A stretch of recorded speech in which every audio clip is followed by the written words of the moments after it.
Hello everyone.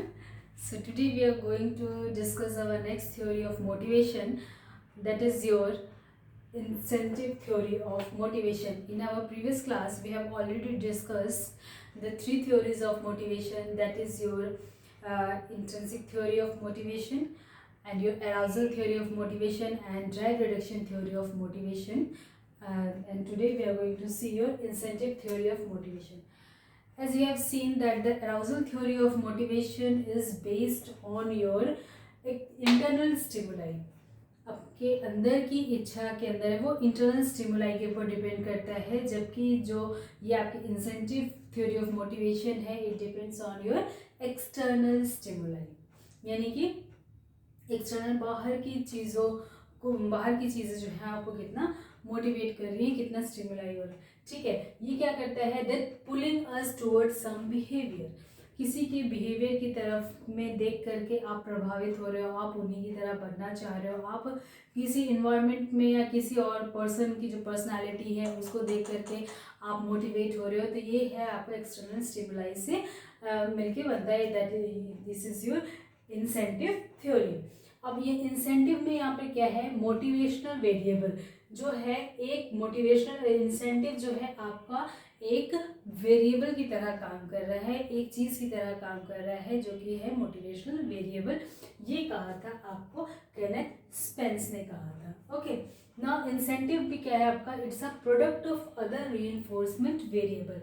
Other जो reinforcement variable जो आपको मिल रहा है, जिससे आप रीइंफोर्स हो रहे हो, जिससे आप प्रभावित हो रहे हो, उससे आपको मिल रहा है अदर रीइंफोर्समेंट वेरिएबल से, जैसे कि मिल करके बनता है, जैसे amount, quality, attractiveness of reinforcement. इसका मतलब क्या है, आपके अंदर में कितना ज़्यादा आप मोटिवेट हो रहे हो चीज़ों को देख करके, कितने अमाउंट ऑफ मोटिवेशन है, आपकी क्वालिटी क्या है, इन सब चीज़ों को मिल करके ये इंसेंटिव बन रहा है। ठीक है, तो इंसेंटिव क्या है, product of other reinforcement variable का प्रोडक्ट है। जैसे अदर रीइंफोर्समेंट प्रोडक्ट का मतलब जैसे अमाउंट हो गया, आपका क्वालिटी हो गया, अट्रैक्टिवनेस हो गया, यानी कि उसके अंदर में ये चीज़ें कितनी ज़्यादा हैं जो आपको अट्रैक्ट कर रही हैं, आपको मोटिवेट कर रही हैं, तो एक वेरिएबल्स को मिला करके ये बना हुआ है। ठीक है, now greater the amount of reward higher the quality. आपको जितना ज़्यादा आप किसी के अंदर किसी को देख करके मोटिवेट हो रहे हो और आप उसी की तरह कर रहे हो या आप अपने गोल को अचीव करते जा रहे हो, तो आपको जितना ज़्यादा आपको रिवॉर्ड मिल रहा है, जितना ज़्यादा आपको प्रशंसा मिल रही है, या जितना ज़्यादा आप अचीव कर रहे हो चीज़ों को, तो आपके अंदर में, आपके मन में उतनी ही और इच्छा होगी उसको और अचीव करने की, हायर क्वालिटी। ठीक है, more incentive one has to work for it. अगर आपको और इंसेंटिव चाहिए, अगर आपको और वेरिएबल, आपको और मोटिवेशन चाहिए, तो आपको उसके ऊपर में काम करना पड़ेगा, आपको और इंसेंटिव लगाना है। अगर आप और मोटिवेटेड हो और अपने काम को अच्छा करना चाहते हो, तो आपको बहुत ज़्यादा वर्क करने की ज़रूरत है। यहाँ इसके थ्रू में आपका मोटिवेशनल साइकिल है, मोटिवेशनल साइकिल में इंसेंटिव थ्योरीज में मोटिवेशनल साइकिल है जो कि 4 स्टेजेस से होकर के बनता है, 4 कंपोनेंट है, जिसमें कि आपका फर्स्ट है नीड का होना ज़रूरी है। सबसे फर्स्ट आपकी रिक्वायरमेंट क्या है, आपकी नीड क्या है, आप उसके अकॉर्डिंग काम करोगे। ठीक है, तो उसके अकॉर्डिंग आपका सेकंड में क्या है, ड्राइव आएगा, यानी आपकी नीड क्या है, आप उसके अकॉर्डिंग वर्क कर रहे हो। फिर इंसेंटिव मोटिवेशनल साइकिल, तो आप उस जिस पे आप वर्क कर रहे हो आपकी नीड को फुलफिल करने के लिए, उसके लिए वो इंसेंटिव आपका जो एक वेरिएबल है वो उस पर वर्क करता है, वो उसमें और आपको एडअप करता है और उसके बाद आपको गोल को अचीव करने में हेल्प करता है। ठीक है, तो आपका ये जो 4 स्टेजेस है ये वेरी इंपॉर्टेंट है मोटिवेशनल साइकिल के लिए। मतलब activation and energization of behaviour like drive multiply with habit strength.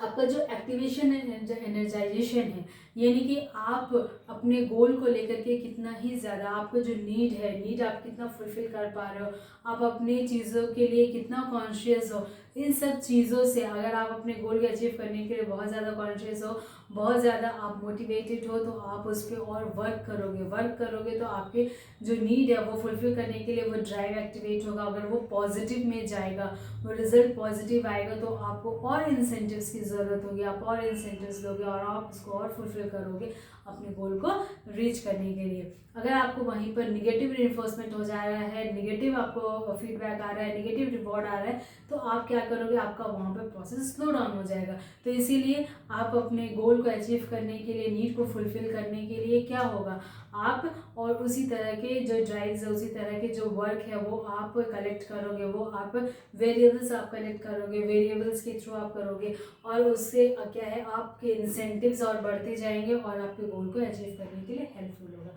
तो यहाँ पर क्या है, इंसेंटिव थ्योरी आपके totally it depends on your external stimuli. आपके बाहर का कितना ज़्यादा, इंटरनल स्टिमुलाई तो है ही, लेकिन इसमें ज़्यादातर एक्सटर्नल स्टिमुलाई का रोल होता है। और इसमें जो मोटिवेशनल साइकिल है, इसमें 4 स्टेजेस का इंपॉर्टेंस है, that is your need, drive, your incentives और to reach your motivational cycle, and 4th is your goal.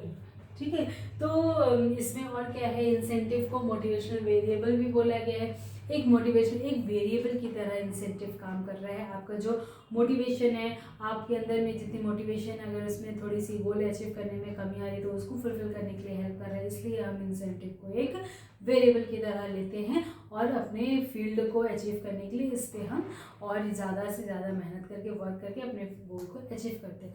So this all for today, your incentive theory of motivation. Now in next class we are going to see our next theory of motivation. Till then, take very good care of yourself. Thank you so much.